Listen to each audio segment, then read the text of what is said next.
우리가 옷을 입을 때 첫 단추를 잘 껴야 한다고 말합니다. 첫 단추를 잘못 끼면 단추가 하나가 남든지 단추 구멍이 하나 남는 것, 그것 때문만은 아닙니다. 첫 단추를 잘 껴야 한다는 것은 그걸 잘못 껴서 입게 되면 아무리 대통령이라고 해도 잘못 낀 단추에 옷을 입고 나타나면 우스꽝스럽습니다. 아무리 멋지게 생긴 패션 모델이라고 할지라도 단추를 잘못 낀 옷을 입고 나타나면 사람이 좀 모자라 보이게 되는 것입니다. 신앙생활의 첫 단추도 마찬가지입니다. 그렇다면 신앙생활의 첫 단추는 무엇입니까? 오늘 본문 말씀은 사도 바울이 로마 교인들에게 편지한 편지의 서두의 말씀입니다. 오늘 본문 말씀을 간단히 요약하면 이런 것입니다. 나 사도 바울, 예수 그리스도의 종이 된 나 사도 바울은 복음을 위해서 사도로 부르심을 받았습니다. 그래서 복음을 전합니다. 그런 얘기예요. 그런데 2절, 3절, 4절에는 그 예수 그리스도가 누구인가, 전하고자 하는 복음이 무엇인가에 대해서 이렇게 소개하고 있습니다. 이 아들에 관하여는 성경에 미리 약속하셨는데 이 아들은 육신으로는 다윗의 혈통에서 나셨고 성결의 영으로는 죽은 자 가운데서 다시 부활하신 분입니다. 바로 이분, 부활하신 바로 이분이 곧 우리 주 예수 그리스도입니다. 이렇게 말씀하죠. 우리 주 예수 그리스도이십니다. 이 로마서를 쓴 사도 바울은 본래 예수 그리스도를 주라고 고백하지 않았습니다. 그런데 이제 그는 고백합니다. 사도 바울은 선언합니다. 우리 주 예수 그리스도라. 그렇게 고백합니다. 로마서 10장 9절 10절에는 이렇게 말씀합니다. 내가 만일 내 입으로 예수를 주로 시인하며 또 하나님께서 그를 죽은 자 가운데서 살리신 것을 내 마음에 믿으면 구원을 얻으리니 사람이 마음으로 믿어 의에 이르고 입으로 시인하여 구원에 이르느니라. 예수를 주로 시인하며 그 말씀합니다.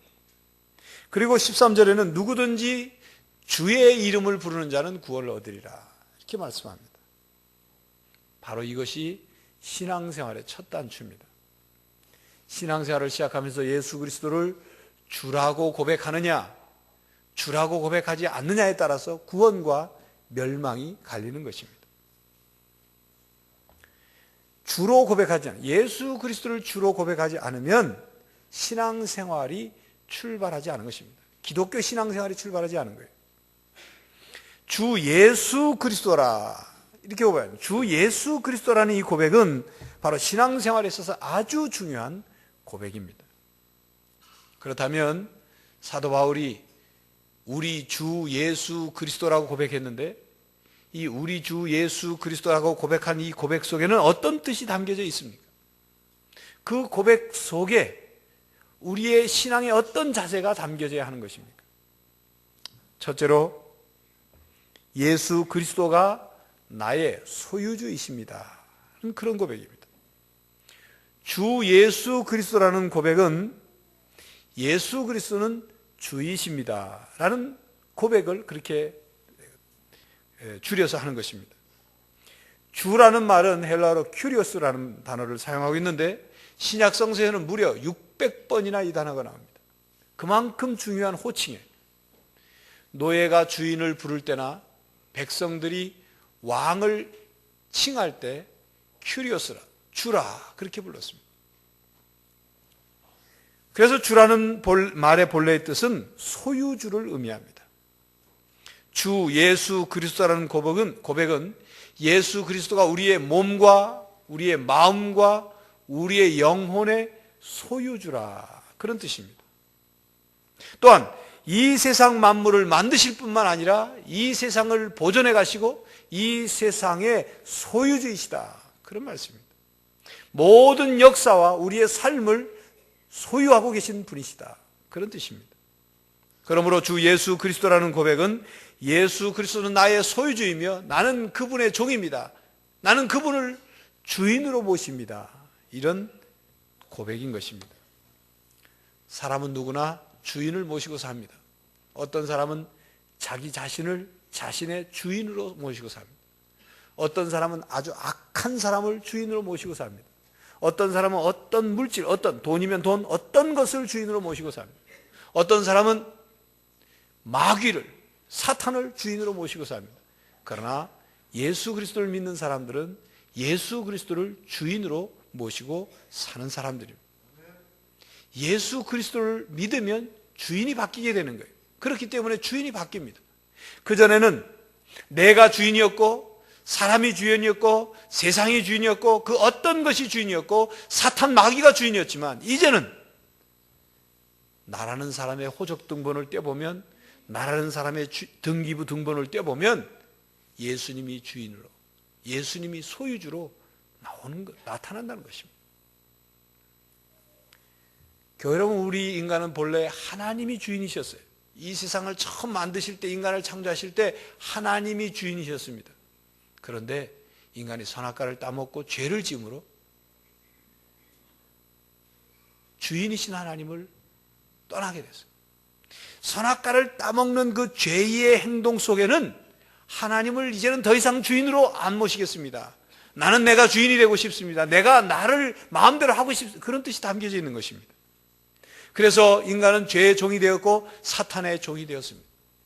점점 죄는 불어나고 점점 사탄은 인간을 자기 마음대로 그 소나기에서 주물럭거렸습니다. 그래서 마귀의 소나기에서 빠져나갈 수 없는 지경에 이르게 되었습니다. 죄와 사망과 율법의 종이 된 것입니다.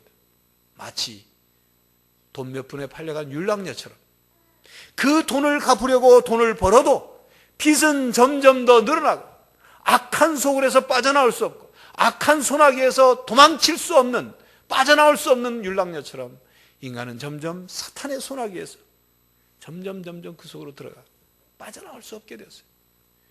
죄의 종이 되고 사망의 종이 되고 율법의 종이 되어버린 것입니다. 대가를 치러야 벗어날 수 있어요. 빚진 것을 지불해야 빠져나올 수 있는 것입니다. 그 대가를, 그 빚을 하나님이 대신 치러주셨어요. 하나님의 아들이신 예수 그리스도가 치러주셨습니다.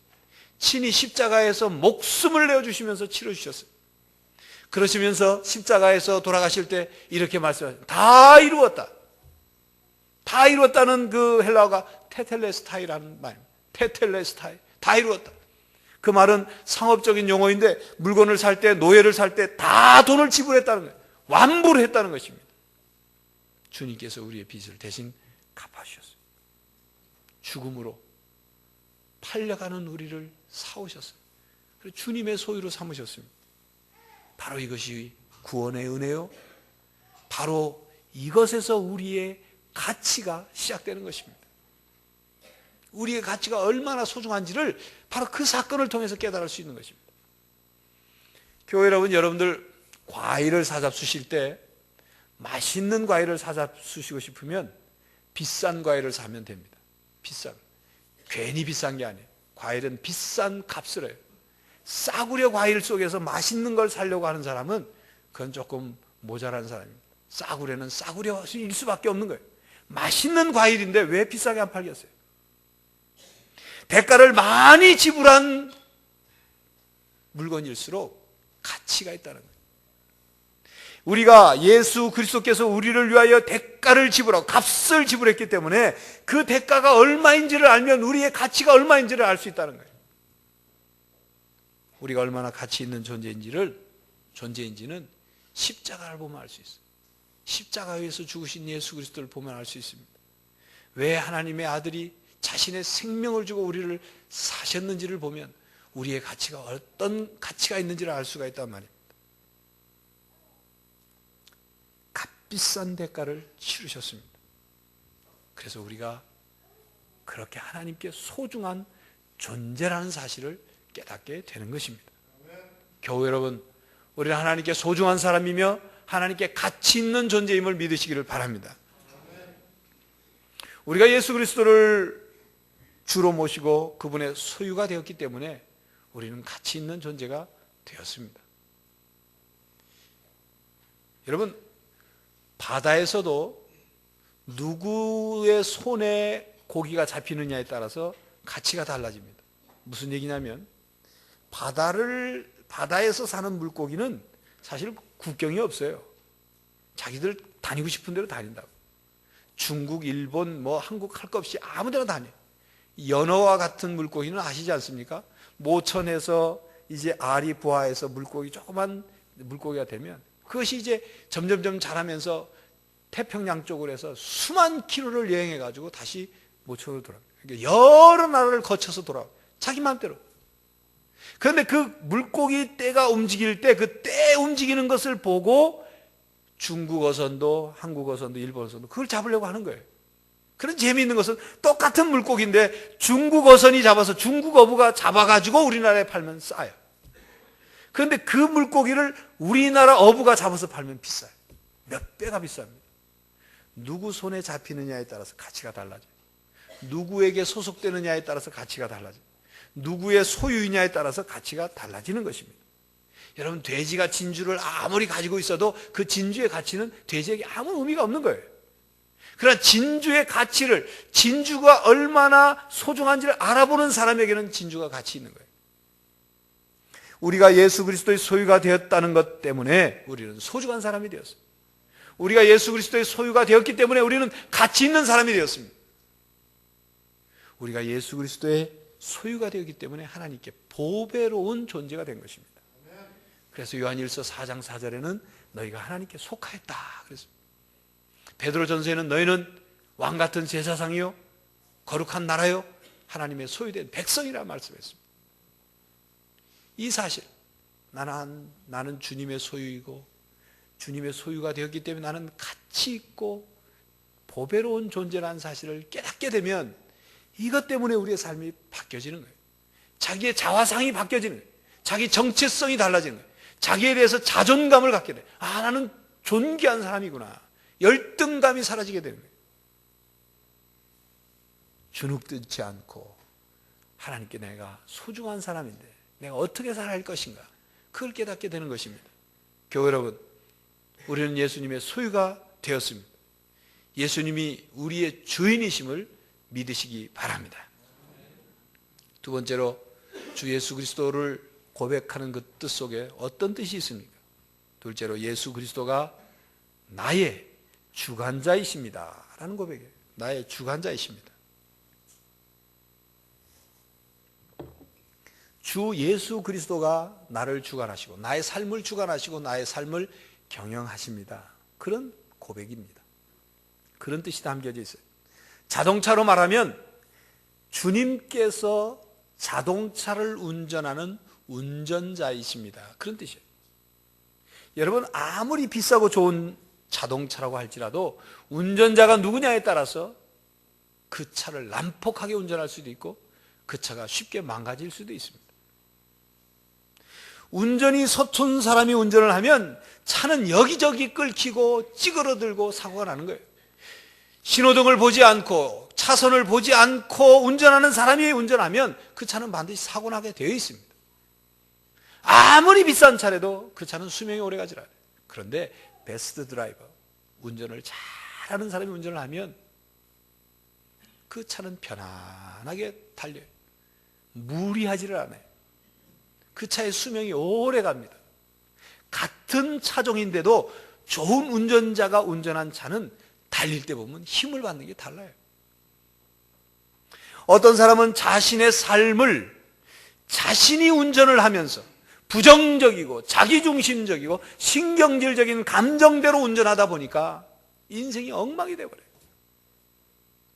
자기가 자기의 삶을 운전을 잘하고 있다고 착각하면서 살아가는 거예요. 교회 여러분, 우리의 삶의 운전대를 주님께 맡겨드릴 수 있기를 바랍니다. 그래야 인생의 불행을 떨쳐버릴 수가 있는 거예요. 예수 그리스도께서 우리의 삶의 운전자가 되시면 내가 운전하는 것, 내가 내 삶을 운전하는 것과는 전혀 다릅니다.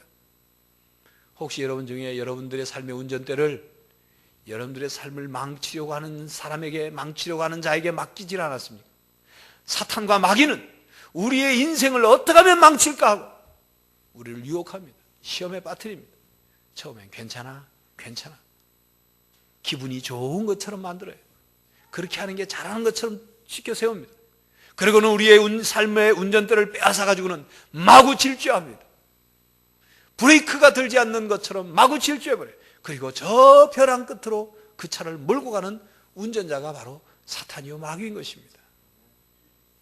교회 여러분, 누가 여러분의 삶을 운전하고 있습니까? 누가 여러분의 삶의 운전대를 쥐고 있습니까? 우리 주 예수 그리스도라는 고백은 악기로 비유하자면 예수 그리스도께서 악기를 연주하는 연주자다, 그런 뜻이 담겨져 있어요. 악기를 누가 연주하느냐에 따라서 악기 소리도 달라집니다. 19세기 초에 이탈리아 출신인 파가니니라는 유명한 바이올리니스트가 있어요. 그가 아주 신기에 가까울 정도로 바이올린을 연주해서 그 당시 유럽을 아주 떠들썩하게 했습니다. 그는 작곡가요, 유명한 연주가예요. 그에 대한 일화도 많이 있습니다. 그가 어느 날 길을 가고 있는데 시골 어느 길 모퉁이에서 거지가 바이올린을 연주하면서 모자를 벗어놓고 구걸하고 있었어요. 동양 거지, 우리나라 거지는 미천도 안 들이고 구걸합니다. 무조건 달라고만 하는데 서양 거지들은 바이올린이라도 연주하면서 구걸을 해요. 그런데 그 거지가 바이올린을 연주하는 연주 소리가 무슨 깽깽이 소리처럼 나죠. 얼마나 잘하겠어요. 바이올린도 시원찮은 바이올린 가지고 하니까. 모자에는 동전 그저 한두 개 달랑 있을 정도예요. 지나간 사람들은 그 연주 소리를 들은 척 만 척 합니다. 오히려 소음처럼 도망쳐버리고 말아요. 그런데 그때 한 남자가 그 거지, 바이올린을 연주하는 거지에게 가서 바이올린을 잠깐 나한테 잠깐만 빌려달라고. 그 거지는 빌려주면 뭐 동전이라도 줄까 하고 빌려줬어요. 그 남자가 그 바이올린을 들더니만 연주를 하기 시작합니다. 그런데 연주 소리가 달라요. 그 바이올린의 그 연주하는 선율이 길거리를 흘러 넘칠 때 길을 지나가던 사람들이 발을 멈추고 귀를 쫑긋 세웁니다. 바이올린 소리 나는 곳으로 모여듭니다. 한 사람 한 사람씩 순식간에 구름대같이 사람들이 모여들어요. 그 연주를 듣는 사람들은 그 음악에 감동이 되어서 주머니에서 동전을 꺼내서 모자에다 던져줍니다. 그런데 그 연주 음악을 듣던 사람들 중에 그 연주하는, 바이올린을 연주하는 사람을 유심히 보다니만 소리를 칩니다. 파가닌이다. 저 사람이 그렇게 유명한 파가닌이다. 현찮은 바이올린, 깽깽이 소리밖에 나지 않던 그 바이올린을 유명한 세계적인 바이올리니스트인 파가니니가 연주하니까 명곡이 연주되는 것입니다. 한 번은 이 파가니니가 연주해서 연주를 하다가 바이올린이 4줄인데 한 줄이 끊어졌어요. 땅 하고 끊어지니까 듣던 관객들이 얼마나 놀랐겠어요. 연주가 중간에 멈출 것 같으니. 순간 관중들이 긴장을 하면서 연주가 계속될 것인가, 다시 시작될 것인가, 아주 당황한 모습으로 관객들이 긴장을 합니다. 그런데도 이 파가니는 아무런 일이 없다는 듯이 3줄만 가지고 그걸 훌륭하게 연주를 끝내요. 그리고 나서 그 다음에는 한 줄을 더 끊고, 그 다음에 또 한 줄을 끊고, 한 줄만 가지고 곡을 연주하는 그런 아주 신기에 가까운 연주를 보입니다. 그렇습니다. 악기는 누가 연주하느냐에 따라 달라집니다. 파가니니가 연주하니까 좀 안 좋은 악기일지라도, 줄이 끊어질지라도 훌륭한 연주를 할 수 있는 것입니다. 우리의 주인이시며 우리의 삶을 주관하시는 주님께서 우리의 삶을 연주하시면 가치 없는 우리들이 가치 있는 삶을 삽니다. 훌륭하지 못한 우리들이 훌륭해지는 것입니다. 거룩하지 못한 우리들이 거룩해지는 것입니다. 비록 줄이 끊어진 바이올린처럼 우리는 실수하고 실패하고 몸에 장애를 입고 마음에 상처를 입고 우리가 쥐고 있던 인생의 모든 것들이 다 잃어버린다 할지라도 주님께서 내 삶을 연주하시면 달라지는 것입니다. 내가 내 삶을 연주하려고 하니까 깽깽이 소리가 나는 거예요. 내가 내 삶을 연주하려고 하니까 인생의 줄이 끊어지는 겁니다. 내가 내 삶을 연주하려고 하니까 인생의 줄이 끊어지면 모든 것을 포기하고 마는 것입니다. 아무리 우리 인생의 줄이 끊어질지라도 우리의 삶이 주님의 손에 붙잡히면 주님의 손에 연주되면 어떤 경우에도 훌륭한 삶의 연주를 마칠 수 있는 것입니다. 여러분, 주인이 바뀌면 변화가 나타납니다. 어떤 평판이 좋지 않는 식당이 있었어요. 식탁 위에는 음식이 말라 비틀어진 그런 음식 찌꺼기들이 있습니다. 파리떼들이 우글우글 몰려듭니다. 음식 맛도 형편없어요. 2명 있는 식당 종업원들은 얼굴에 인상을 쓰고 아주 불친절하게 그지었습니다. 그 식당을 찾아오는 사람은 그저 한두 명 모르고 들어온 사람뿐이에요. 조명도 어둠침침합니다. 그런데 어느 날 식당 주인이 바뀌었어요. 식당 앞에는 신장 개업이라는 프랑카드를 붙였습니다. 그런데 그 식당에 들어간 사람마다 깜짝 놀랍니다. 환하게 조명이 바뀌었어요. 분위기가 품격이 있어졌어요. 식당 종업원들은 옷을 잘 차려입고 정말 매너 있는 모습으로 서비스를 합니다. 음식 맛이 달라졌어요. 식당 안에 모든 것이 주인이 바뀌니까 달라졌습니다. 우리의 삶도 마찬가지입니다. 우리의 삶의 주인이 누가 되느냐에 따라서, 우리 삶의 주인이 예수 그리스도가 될 때 달라지는 거예요. 우리의 삶을 주관하시는 분이 예수 그리스도가 될 때 우리의 삶의 내용이 달라지는 것입니다. 예수 그리스도가 우리 안에 계셔서, 우리 안에 오셔서 우리 삶을 연주할 때, 우리 삶을 운전하실 때 변화가 나타나는 거예요. 우물가에서 예수님을 만난 여인이 그렇게 변했어요. 뽕나무 위에 올라가서 주님을 주로 모신 삭개오가, 세리 삭개오가 그렇게 변했어요. 투박하고 거칠었던 베드로가 주님이 그의 삶을 운전하시니까 그가 바뀌어졌어요. 핍박자여 박해자였던 사도 사울이 예수님을 주인으로 모시니까 사도 바울이 된 것입니다. 누가 운전하느냐에 따라 달라집니다. 누가 우리를 연주하느냐에 따라 달라집니다. 누가 나를 주관하느냐에 따라 달라집니다. 누가 나를 경영하느냐에 따라 달라지는 것입니다. 그러므로 교회 여러분, 우리 예수 그리스도 그분을 우리의 삶의 주관자로 모십시오. 우리의 삶의 주권을 주님께 맡기는 여러분들이 되시기를 바랍니다.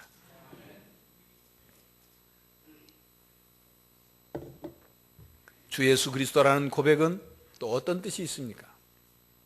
셋째로, 예수 그리스도가 나의 구주이시다는 고백입니다. 예수 그리스도가 나를 구원하시는 주이십니다. 구원주이십니다. 구원자이십니다. 그런 뜻이에요.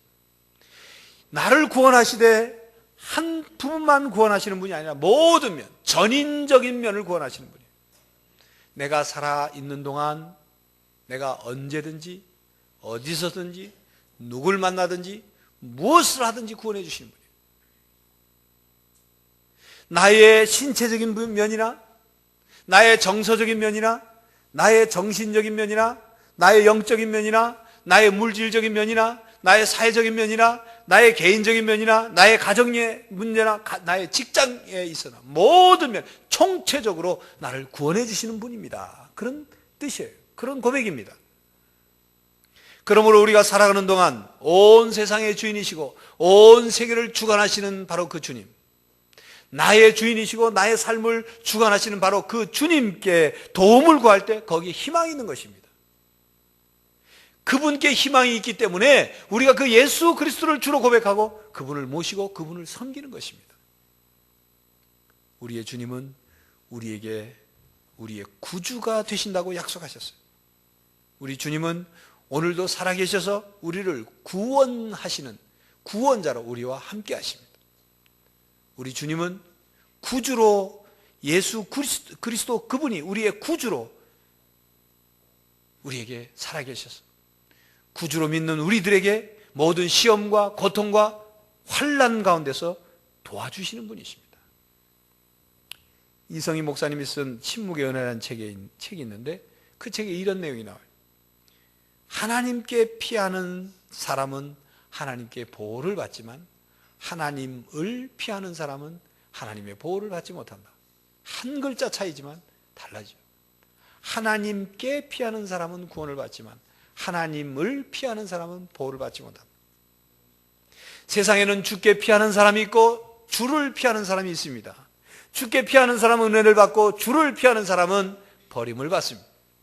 주께 피하는 사람은 영원히 살지만 주를 피하는 사람은 영원히 죽습니다. 하나님은 우리를 도와주시는 분이에요. 자기의 소유를 내팽개치거나 모른 척 하시는 분이 하나님 아닙니다. 하나님께 피하는 종들을 하나님은 반드시 도와주시는 분이에요. 그렇기 때문에 시편 기자는 이렇게 기도합니다. 여호와 내 하나님이여, 주께 피하오니 나를 쫓는 모든 자에게서 나를 구하여 건지소서. 시편 7편 1절 말씀. 하나님이여 나를 보호하소서. 내가 주께 피하나이다. 내가 주께 피하나이다. 시편 16편 1절 말씀입니다. 하나님은 우리에게 도움이 필요할 때 우리를 도우시고 우리가 피할 주님이신 겁니다. 여러분 이 찬송 아시죠? 나의 힘이 되신 여호와여, 내가 주님을 사랑합니다. 주는 나의 반석이시며 나의 요새시라. 주는 나를 건지시는 나의 주, 나의 하나님, 나의 피할 바위시요 나의 방패시라. 나의 생명이신 여호와여, 내가 주님을 찬양합니다. 주는 나의 사랑이시며 나의 의지이시라. 주는 나를 이끄시어 주의 길 인도하시며 나의 생의 목자 되시니 내가 따르리라. 나의 하나님, 나의 하나님, 나의 하나님, 나의 하나님, 그는 나의 여호와, 나의 구세주. 주인이신 예수 그리스도께서 믿는 자를 구해 주십니다. 우리의 삶의 주관자이신 주님, 바로 예수 그리스도 그 주님께서 믿는 자를 아껴 주십니다. 우리의 구주 되신 예수님께서 믿는 우리를 이끌어 주십니다. 인도해 주십니다. 주님을 믿는 자를 주님께서 책임져 주시고, 주님을 믿는 자들을 다스려 주시고, 주님을 믿는 자들을 승리케 하시고, 우리의 삶의 주인이시여 우리의 삶을 주관하시고 우리의 삶의 모든 것을 구원해 주시는, 도와주시는 바로 그 주님께서 우리를 죄와 사망과 율법에서 이끌어내시고 승리케 하여 주시는 것입니다. 그러므로 구원자 되신 예수 그리스도의 인도하심을 따라야 하는 것입니다. 그 주님을 따라가야 하는 것입니다. 여러분, 두 사람이 길을 가고 있는데 그 뒤에 강아지 한 마리가 쫓아갑니다.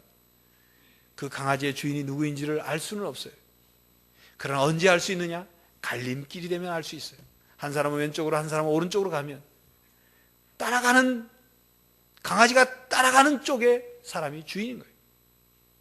우리가 이 세상을 살아가면서 겉으로 보면 저 사람의 주인이 누구인지 아무도 쉽게 알 수는 없어요. 그러나 결정적인 순간에 세상이 부를 때, 하나님이 부를 때, 갈림길에 있을 때 어느 쪽을 선택하느냐, 주인을 알아볼 수 있는 것입니다. 여러분의 주인은 누구입니까? 여러분은 누구를 따라가고 있습니까?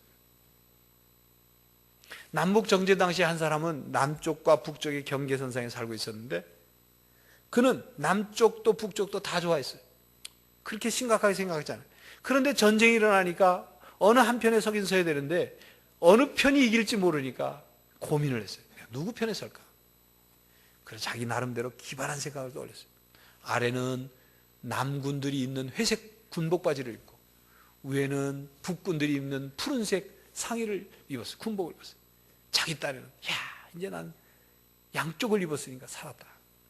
근데 마침 그 지역에서 전투가 벌어졌는데 남군은 북쪽 윗도리인 푸른색을 입은 그 사람을 향해서 쐈고 북군은 회색 바지, 남군의 회색 바지를 입은 그를 쐈어요. 그는 결국 죽었어요. 두 사이에서 머뭇머뭇하다가 오히려 화를 입은 것입니다. 주님이 우리에게 말씀합니다. 한 사람이 두 주인을 섬기지 못한다. 한 사람이 두 주인을 섬기지 못한다. 그리스도인에게 있어서 주인은 오직 예수 그리스도 한 분뿐인 것입니다. 그분 외에는 다른 이가 없습니다. 교회 여러분 착각하지 마십시오. 여러분 자신이 여러분의 주인이라고 착각하지 마십시오. 예수 그리스도가 우리의 주인이라는 사실을 망각하지 마십시오. 그리고 예수 그리스도가 주라고 고백하면서 그 뜻과 신앙의 자세를 분명히 하는 여러분들 되시길 바랍니다. 골로새서 2장 6절 7절에 예수 그리스도를 주로 고백하는 우리들에게 말씀합니다. 그러므로 너희가 그리스도 예수를 주로 받았으니 그 안에서 행하되 그 안에 뿌리를 박으며 세움을 며 교훈을 받은 대로 믿음에 굳게 서서 감사함을 넘치게 하라. 교회 여러분, 한번 따라서 하십시오. 주 예수 그리스도, 예수 그리스도는 나의 주이십니다. 교회 여러분, 우리의 주인이시며 우리 삶의 주관자시고 우리의 삶을 구원하시고 도와주시는 그 주님이 여러분들과 항상 함께 하시기를 간절히 바랍니다. 기도하겠습니다. 하나님, 우리의 신앙의 첫 단추를 잘 끼게 하시고 예수 그리스도를 주로 고백함으로 우리의 삶이 변하게 하여 주시옵소서. 우리의 가치가 바뀌게 하시고 우리의 삶의 내용이 바뀌게 하시고 우리의 모든 삶 속에서 주님의 도움과 주님의 구원을 통해서 우리의 삶을 승리로 이끄는 신앙인들이 되게 하여 주시옵소서. 예수 그리스도의 이름으로 기도하옵나이다. 아멘.